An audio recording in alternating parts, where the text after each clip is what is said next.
We didn't get very far last time, right?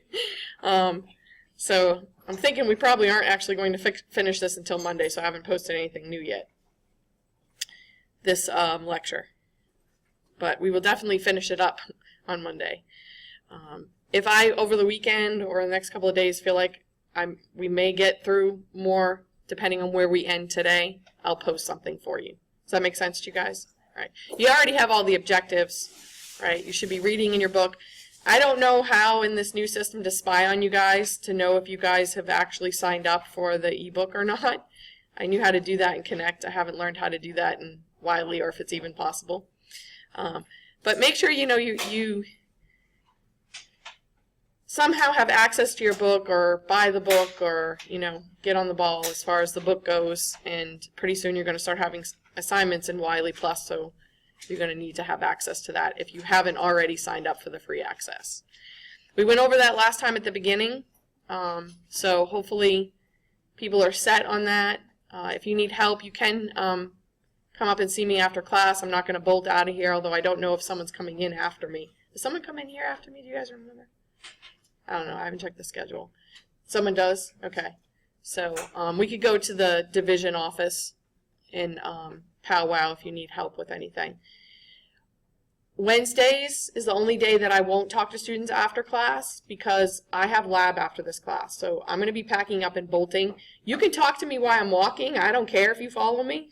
But I'm not going to stop packing or walking / running to get to lab. Okay? Any questions on any of that? That's going to work for me because I'll end up running until home. Yeah. So come early on Wednesdays.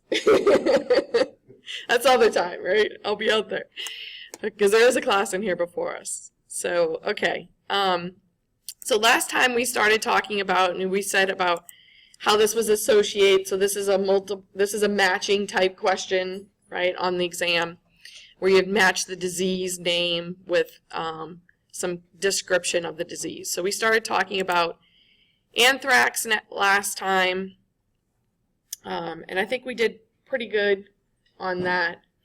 And did anybody have any questions that relate to anthrax? Okay. So the next one we're going to talk about is caused by, remember, etiological agent is what causes it. Bordetella melitensis. This bacteria once had multiple names because they thought that it was different species. Come to find out it's all the same species that's found in multiple animals. So the Bordetella abortus was what was, they thought, in cattle. And guess what it causes in cattle? Bordetella abortus. No, not mad cow disease. Abortus. Right, causes them to have abortions. Hence the name, abortus. Ah, there's usually reasonings behind names. That one, I guess it's still too early for some of us, right? Coffee hasn't kicked in yet. So, suis, I guess I won't even ask that one, but maybe, especially my people who want to be animal science majors or vet techs. Suis. Which animal do you think that one was? Anyone know? Pigs. Pigs. You got it. Pigs. But, and melitensis was the one typically used for goats. But that's the one they have, and I don't know why they keyed in on that particular name. That's the one they've picked as the one genus and species name for this disease in all animals, including humans. Anyone know the name of this disease? Who cheated and looked ahead on their notes? Who has their notes? Okay, no one's a printer in this class. You can't see it. It is brucellosis, or sometimes referred to as undulant fever, because as you can imagine, it causes bouts of fever. Is it hard to see? I took away the box that was covering it. So this you can get from direct contact with the animals or indirect contact. Probably the most common indirect contact that we worry about is in milk. So what do we usually do to milk products to kill microorganisms like this one that could cause disease? We pasteurize it. Anyone know who came up with this process of pasteurization? Louis Pasteur, right? It's named after him. Was milk the only thing they pasteurized? Actually, he pasteurized something before milk. All the New Orleanians like these kind of beverages. Not moonshine. Wine. Wine. Alcohol. We use microorganisms to make wine, right?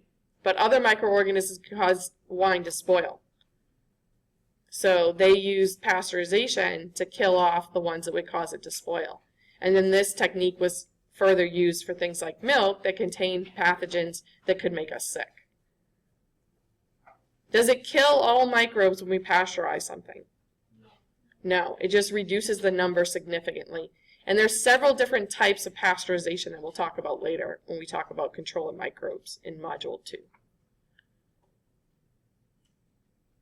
So unlike cattle and most of the other animals other than ourselves, it'll cause abortion.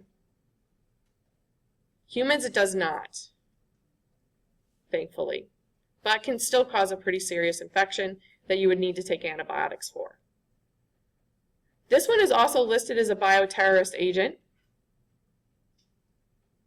but I just told you it's not really all that harmful to us, right?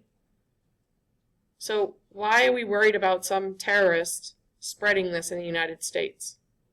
Who is it going to affect? The food, right? As most people from other countries will tell you, Americans eat an insane amount of beef. So much so that apparently we smell like beef to them. Just like some people smell like the spices that they eat, right? You really are what you eat. For us, that's beef. Or for most Americans, anyways. So yeah, that would wipe out a large chunk of our food supply for Americans if someone was to spread that through our cattle herds. They do vaccinate, and there's a professor whose name is escaping me. I actually wanted to do my PhD with him, but he got sick when I was at LSU. He does research on this and on the vaccine, trying to develop better vaccines for it.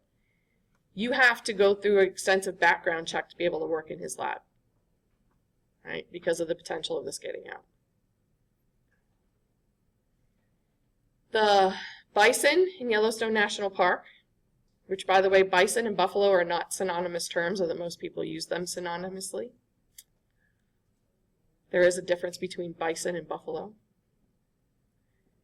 If they get out of Yellowstone National Park and get onto any of the cattle ranchers nearby, they will kill them immediately when they see that animal, for fear it would spread it to their herd, because it's a highly contagious infection. And cattle ranchers work really hard to vaccinate and keep it out of their herd, because it spreads very easily, as I said. And what does it cause in cattle? Abortion. So if all your females get it, do you have any more cows?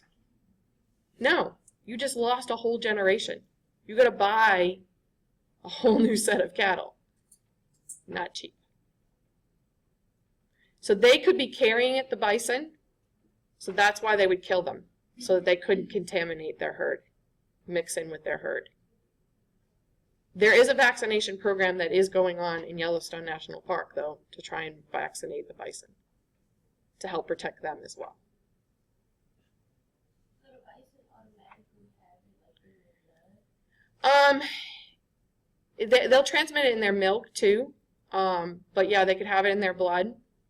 And yeah, a lot of them, and it's endemic in that population in Yellowstone. So that's why they're trying to vaccinate and get rid of it.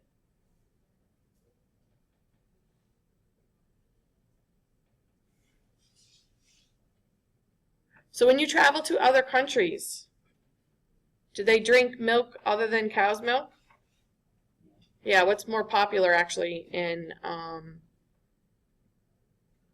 goat milk? And I was like, brain fart. Afghanistan, Iraq, right? Middle East, that's the word, in the Middle East. Goats are actually, and they carry it too. And so my ex-husband was in the military. He was deployed to Afghanistan, and they went into town, and his friend had a horrible sweet tooth. I mean, the man ate one of those, like, 5-pound chocolate Hershey Kisses that we sent over for them. He ate the whole thing himself. Yeah, that sounds like a serious problem. So they had a soft-serve ice cream machine in town. It said American ice cream. So his friend was, like, running up to the machine. Thank God he was with my husband. He's like, what are you doing? He's like, I'm an American ice cream. He's like, dude, it's an American ice cream machine. Do you know where that milk came? It came from the goat farm down the road we just passed. That milk was not shipped from the United States. You cannot eat that ice cream. It is not pasteurized. You're going to get sick. None of us are used to the pathogens or even the regular microbes that they have here. So a whole nother group was not with my husband, and they got sick, and they got banned from being able to go to town because they ate food that they were told not to eat because they were misled by the fact that it said American ice cream. Huh? It just seems like a setup. Like, Yeah. y'all are open. Well, I mean, and it says American ice cream. well, the natives probably definitely did that to sell the ice cream to the Americans, not to get them sick, not knowing that we would get sick because we're not been exposed to those microbes, but to target that population to sell to try and get them to buy their goods because they have money, unlike the locals who don't have any money. So yeah, I mean, it was done on purpose, but not facetiously, I don't believe. I mean, they didn't do it to get them sick. But they were trying to get them to buy the ice cream. And I mean, I'm sure they spent a lot of money to get that soft serve ice cream machine. You know, that is not cheap. So, yeah, we do these things to protect ourselves for sure. And these are definitely things you have to think about when you travel, right? The next one, Bordetella henselae, tongue twister. Typically cats and dogs. Most commonly we refer to this as it relates to cats. So again, my vet tech majors should know this one. What is this disease commonly referred to as? Because you usually get it from a cat scratching you. Yep, cat scratch fever. It really isn't just a song. Us older people. I should find that on YouTube and link it to my class. So for this one, again, you know, I picked some of these based on the population of students I typically have in this class as well, and what you might be exposed to in the United States or abroad. So cats are notorious for doing what they want when they want to, right? Like they're not like dogs. You don't train them. They train you. So this one's kind of interesting, though, because it's not mentioned here, but do any of you guys know how this is transmitted between cats and dogs?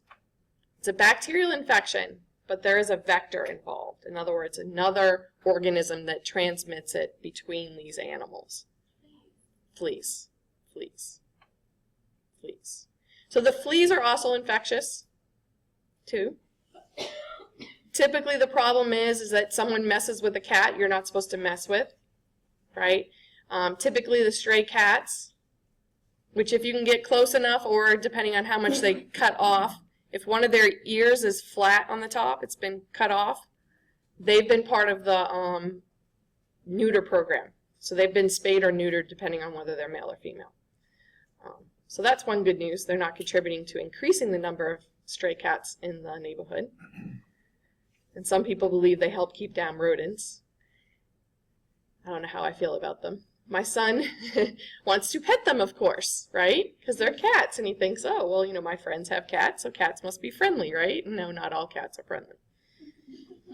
Right? You leave cats alone, right? Because typically when you go to touch them and they don't want to be touched, what do? They feel cornered or trapped, they're going to go and scratch you. They create a wound. And if they have this infection, they can transmit it to you. Typically, you're going to end up with swollen lymph nodes.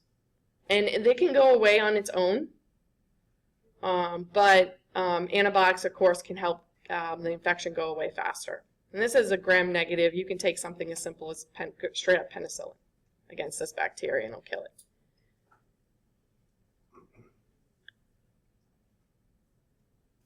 So one of the professors here, I keep forgetting to ask her if that's what she ended up having, but she had swollen lymph nodes in her armpit region, and when she went for her breast exam, they wanted to do a biopsy, and she has cats that she lets go outside too.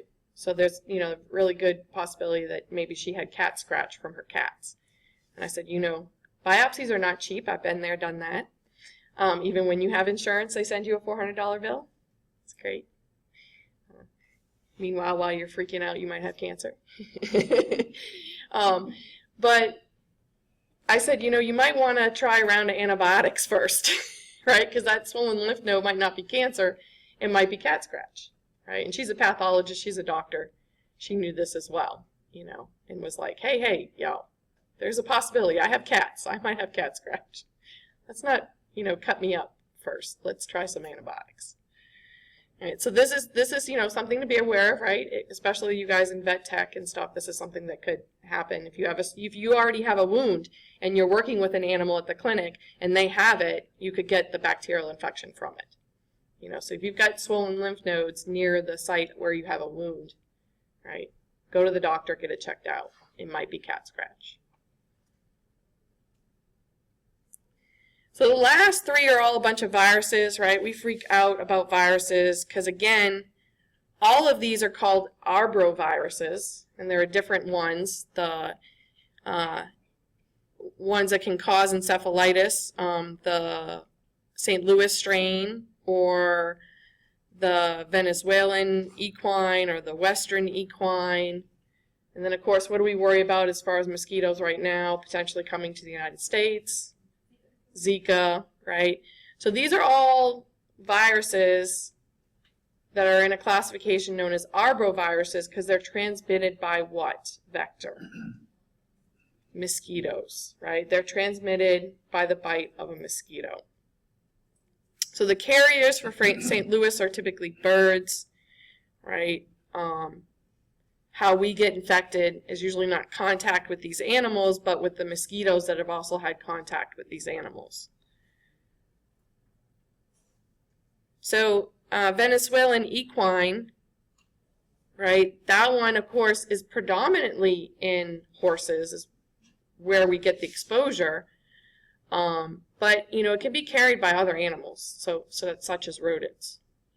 So even though we talk about it being equine, that's where it was discovered, that's where it was prevalent. Not to say that other animals might not have this virus and be reservoirs that the mosquitoes pick it up from. So what's the one we worry about here in Louisiana? That's an arbovirus, can also cause destruction to the nervous system. West Nile. So those mosquito trucks that go around and spray, if they're spraying more often in your neighborhood than they used to, that means their traps have trapped mosquitoes that were positive for West Nile. So they have a testing program in New Orleans and surrounding areas where they trap mosquitoes and they test them for West Nile. And they will spray more when they get positive tests.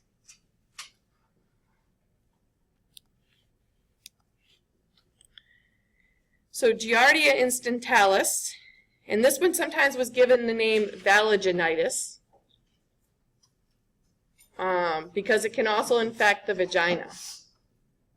But, we're trying to consolidate. It's the same organism, right? Have just one species name for it.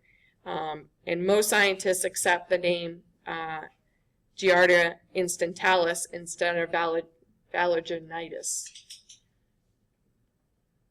Most commonly, you're going to get contaminated water is how you're going to get this infection. And where it comes from is obviously the intestinal tract of rodents, deer, cattle, dogs, animals that have defecated in the water in which you're drinking. Remember, these are microscopic organisms, so are you going to see that? No. And is this one a bacterial infection? Nope. Virus is going to have virus in the name. So what are we left with that's microscopic that we learn about? So there was one that eats your brain that we worried about in the water recently here. Amoeba. Anyone know what type of organism we say an amoeba is?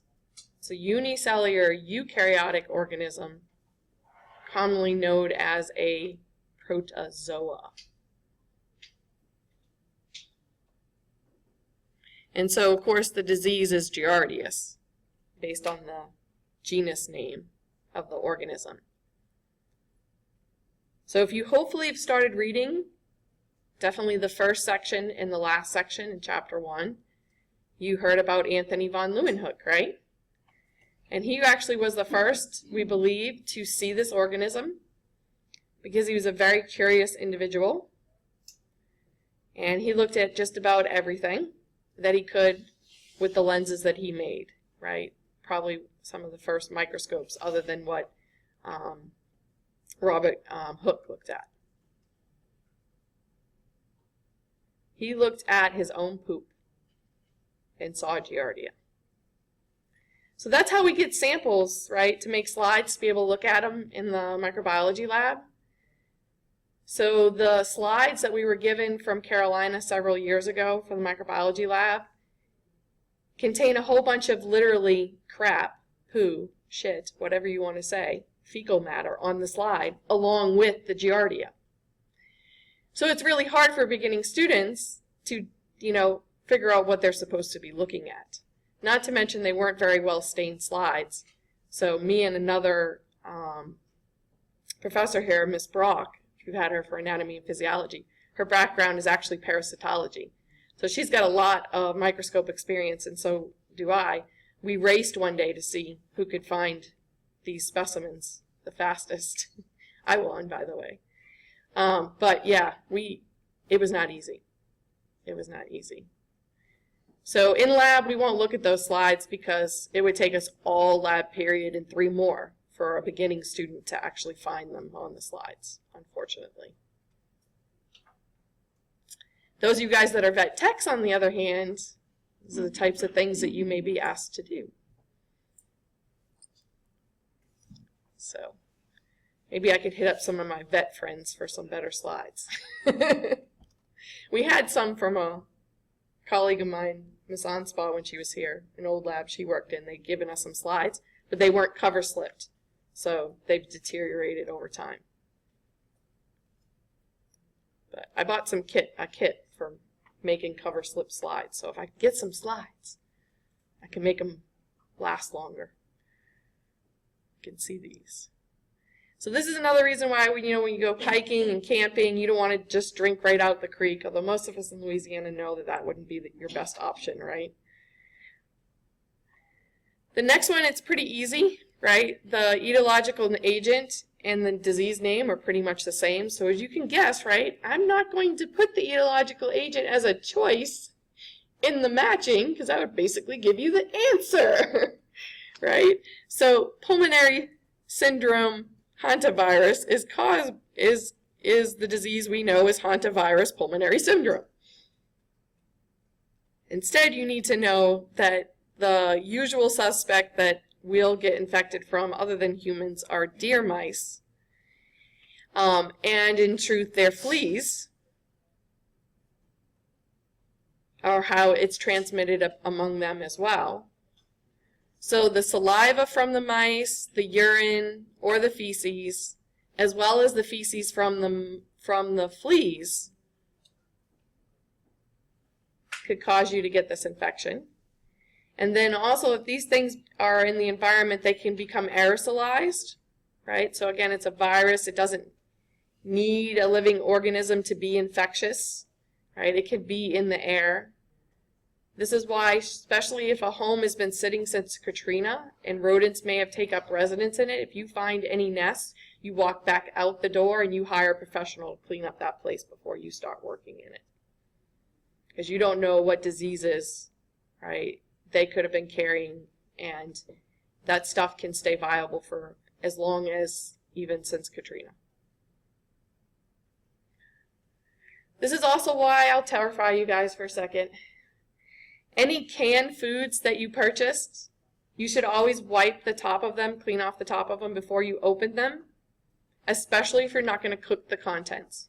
So if it's like a can of peaches, right, that you're just going to eat out of the can, you're going to want to wash that can, because as you're cutting open that can, anything that's on that lid, you're exposing your food to. Although we don't really have hantavirus here, you don't know where that can came from. And so imagine, someone who's not secured their warehouse, and there are rats and mice running all along the top of those cans, peeing and pooping on it. Are you going to see that? No. You may see a little bit of dust, and that may prompt you to clean the top of the can. But again, you may not see it. Do we have treatments for viruses? We've got some. We've got some antivirals, but they don't work against all viruses. Mostly we're just going to support you, try and keep you alive and wait for what to save you? Your immune system. Your immune system is what saves you 99% of the time when you have a viral infection from death from that virus. This is why the most important things you can do for your body, because your immune system is your body, right? Is the cells of your body. You need millions upon billions of them when you're fighting infection. This is why you're tired. You're using a lot of energy to make a lot of cells and a lot of molecules like antibodies, lots of protein. That takes energy. So that's why you're tired, and that's why you need to rest, to give your body a fighting chance. You also need to eat, if you can, to feed your body to make all those cells and proteins. This is why you're more susceptible to illness too, right? When you're tired and you don't eat properly and you're stressed, because those hormones that you release when you're stressed don't work well with the immune system, right? Throws you off. So most people get sick at what time of the semester? As the largest number of people who are ill. Testing. And it's not because you guys don't want to take the tests. It's because you don't prepare yourself well for testing. Right? You don't eat, you don't sleep, you're stressed. Right? Prepare ahead of time. And then maybe you are eating properly and you're not stressed because you prepared all semester long and you're like, this is going to be a cakewalk. But then you're exposed to someone else. And some viruses just don't, it doesn't matter that you're, eating well and rested and all that good stuff. You're still an opportunity.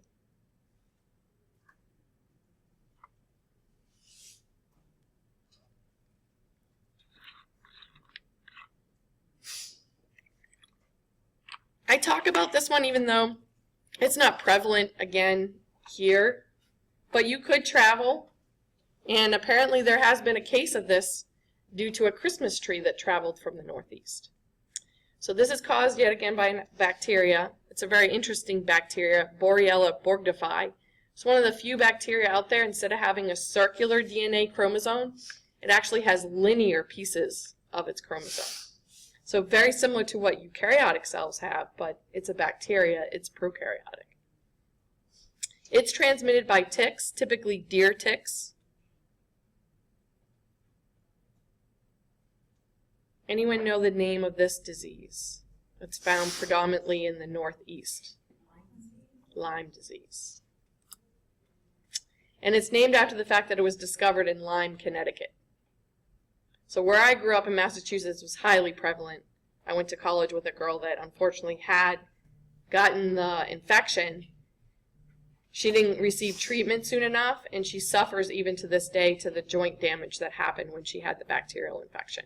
Isn't it hard to detect too? It can be really hard to detect. Yeah. And especially here in Louisiana, right? Say if you travel and then you come back and you're sick and you don't tell your doctor you've traveled to another area, they're not going to necessarily look for it. Right? That's why it's very important that you always inform your doctor when you travel, where you travel to, even within the United States, and be aware of the diseases that are prevalent in those regions that you're traveling to. You should do that ahead of time. The CDC has an excellent website, the Centers for Disease Control.gov.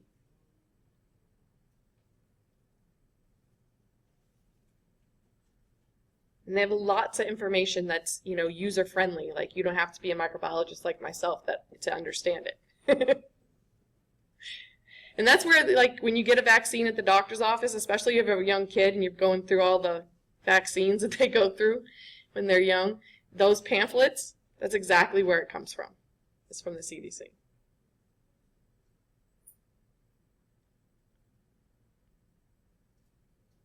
So apparently a tick got on a Christmas tree, was shipped down here from Vermont or somewhere up there, and the tick jumped off the tree, bit the person, and they got Lyme disease. And of course, it was hard for them to detect it here because they didn't think about that, right? So again, we're not an island. We need to think about these things, right? What's in other areas, what's coming into our areas. A lot of things are shipped all over the United States and all over the world nowadays. These are things that also travel with. Sometimes, because this one's a spirochete, we're going to talk about that shape, it actually can corkscrew through its environment, and so it gets introduced in the bite, and then it spreads out in a circular manner. Yeah, and so it spreads out, and so some people will develop a rash, and this rash is in circles around the bite, so it's commonly referred to as a bullseye type rash. And that is the only disease that does that. If you have a bite wound in the center and you have that rash, then that is a pretty strong telltale sign that you have Lyme disease. That doesn't always happen, though, with Lyme disease. And you don't always notice you got bit. That's the other thing. How do you get a tick off of you? Because do we have ticks in Louisiana? Oh, God, yes. Right? In Baton Rouge, my yard was infested. I had to actually even treat my yard for ticks. So my dogs weren't, like, covered in them. Do you burn it? No. You grab a pair of tweezers and you grab as close to the head as you can and gently tug until that sucker decides to let go. If you burn it, you will kill it, and all that infectious stuff in his saliva, he will puke into you. If you can actually get him off without transmitting it to you, then you actually can prevent infection by properly removing a tick. You can also get infection if you just rip that sucker off and his head stays in there, right? You got to get it all out. You just smother it, If you smother him, you're going to kill him, and then he's going to spit all over you. Right? All those, go to the CDC's website. They'll tell you, tweezers, gently tug until he lets go. And then if you're concerned, you stick him in a Ziploc baggie and you throw him in the freezer and you bring him with you to the doctor's office, because you can send him off for testing.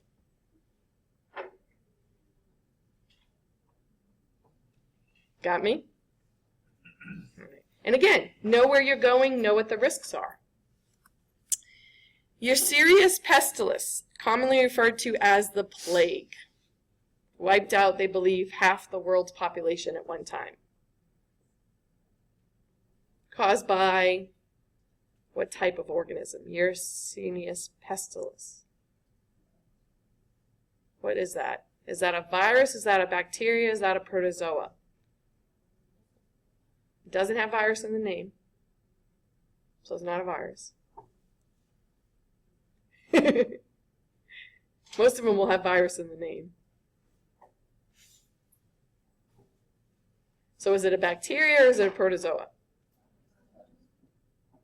No, it's bacteria. There's only one protozoa on the list. That's what one? Giardia. All the rest are bacteria or viruses. So this is another one with where the problem is the fleas and the animals who carry the fleas. So this was a really big problem under unsanitary conditions in the Middle Ages, when they didn't understand, right, that rodents running around in your house was probably not a good idea. But also, you know, household fleas among people, right? People can carry fleas even if you don't have the rodents, and they can transmit it among people. The bad news is this can become aerosolized as well, right? And you can get another form of the plague known as pneumonic plague. And this is where the infection is in your lungs instead of in your skin or in your bloodstream. And you're respiratorily transmitting this. That's quite terrifying. Which is why the plague, believe it or not, too, is on the bioterrorist list. Because someone could aerosolize the bacteria and very easily transmit it to large numbers of people. And it can cause death if not treated early.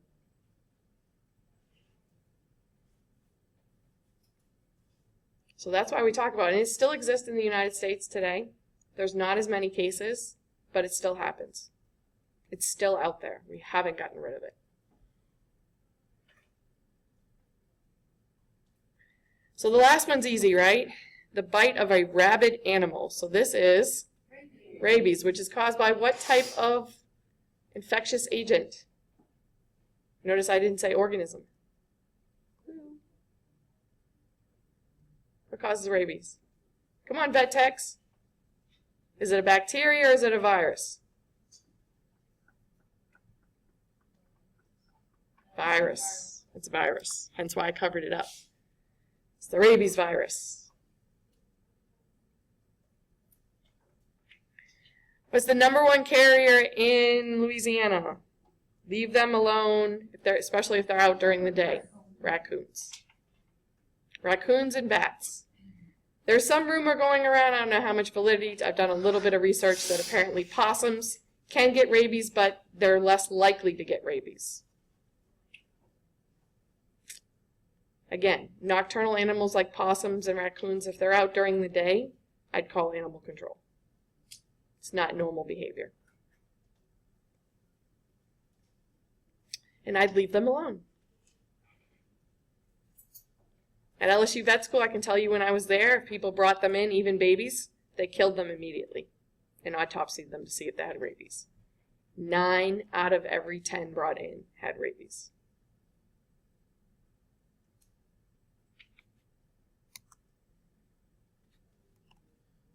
Oops. So most of us are aware, right, of how diseases are transmitted. Right? You can have direct contact. Right? Kissing, which is actually swapping spit. Sexual contact. Airborne droplets. And have I talked to you guys about face talkers? Yeah, okay. So there are some individuals who feel the need to talk right in your face. Do you know what I'm talking about? Right? And yeah. This is a problem as far as infectious disease goes, y'all, because they're too close. They're respiratory droplets you're inhaling, whether you want to or not. So this is how you fix this problem. You do not back up, because guess what? They just keep coming, don't they? You put your hands up, and you create a safe zone between you and that person when they're getting too close. It works, trust me, I've used it. And you can even say if they're offended, my microbiology teacher told me to do this. This is my space. Mine.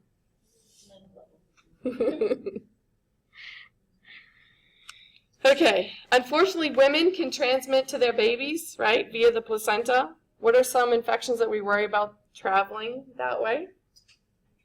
HIV. That's it. We have a vaccine against one of them now, thank goodness. But pregnant women used to freak out all the time. No. Chickenpox. Chickenpox. Measles, mumps, rubella, these types of things you definitely want to be vaccinated against. They'll actually check your titers when you're pregnant to see how many antibodies you have, and if you plan on getting pregnant again, they'll usually suggest that you get revaccinated if your antibody levels are low. because these are common ones that can cross the placenta and cause birth defects or even death of the baby.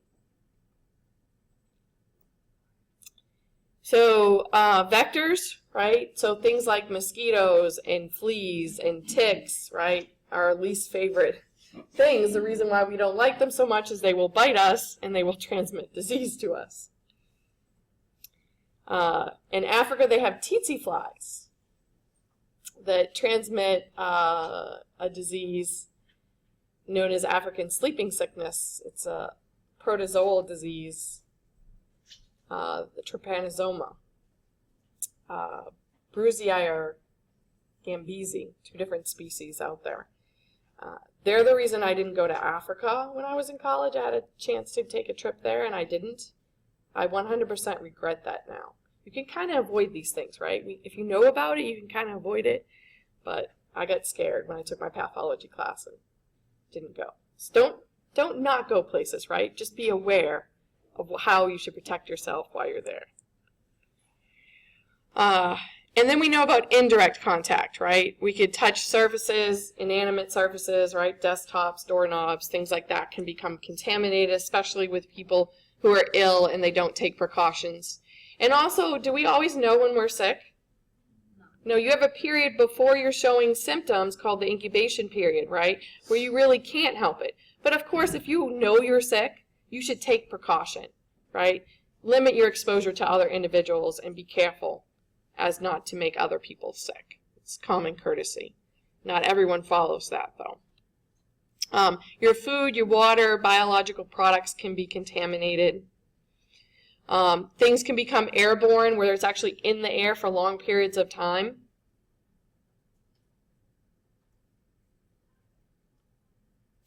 Tuberculosis is the one that, Mycobacteria tuberculosis, it's the one that scares me the most because as little as 10 bacteria you could inhale and they can infect you. So those people who walk around spitting on our sidewalks, if they have tuberculosis, that spit can become aerosolized and airborne. And all you have to do is inhale 10. So when people spit, sometimes I'll even yell at them. You're not supposed to spit. Swallow that shit. Or go spit it someplace else where you're not going to expose others to your stuff. Right? Whoever taught humans how to spit, I want to just knock upside the head. And they're spreading infectious disease all over the place. So, biological products. What are they talking about? What do you want to avoid from someone else's body that will come out of them that could make you sick? Just about everything that comes out of their body, right? So name some, though. Sweat. Not so as infectious as some other things, but yeah. All right, so one at a time. Raise your hand. Go ahead, in the back. Poop. Yes, definitely, right? Must wash hands before returning back to work, right? We don't want to infect others with the microbes that are in our feces. Spit, saliva, right? I already kind of said that one. Blood, semen, right? There are some religions that don't believe in getting blood transfusions, right? There is a reason behind that. I can somewhat agree with them, right? Because it can be infectious. The problem is usually most of the time when they're going to give it to you, you're either going to die or maybe you could get an infection. I don't know, y'all. Most of the time I think I want to live. And I'll chance the whole infection problem, right? The unfortunate thing is there are some diseases we may not know about yet, right? That's how some people got HIV was before we could test for it, before we even knew it existed, right? Hemophiliacs, right, who died of HIV, or not really of HIV. That made them immunocompromised and some other infection killed them, right? Make sense? Semen, blood, sputum, right? Spit, urine. That one is usually, believe it or not, the safest. Because your urine is sterile unless you have a bladder infection.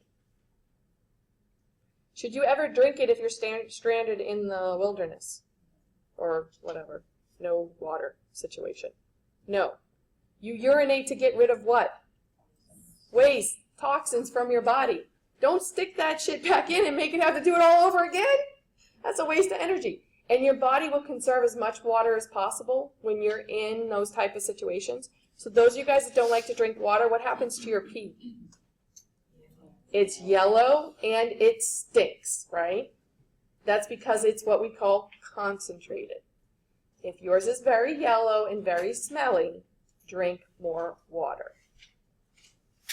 Water, not tea, not soda, not juice, not any of the other stuff. Water. All right, y'all. Have a great weekend. Drink lots of water after you drink the other stuff.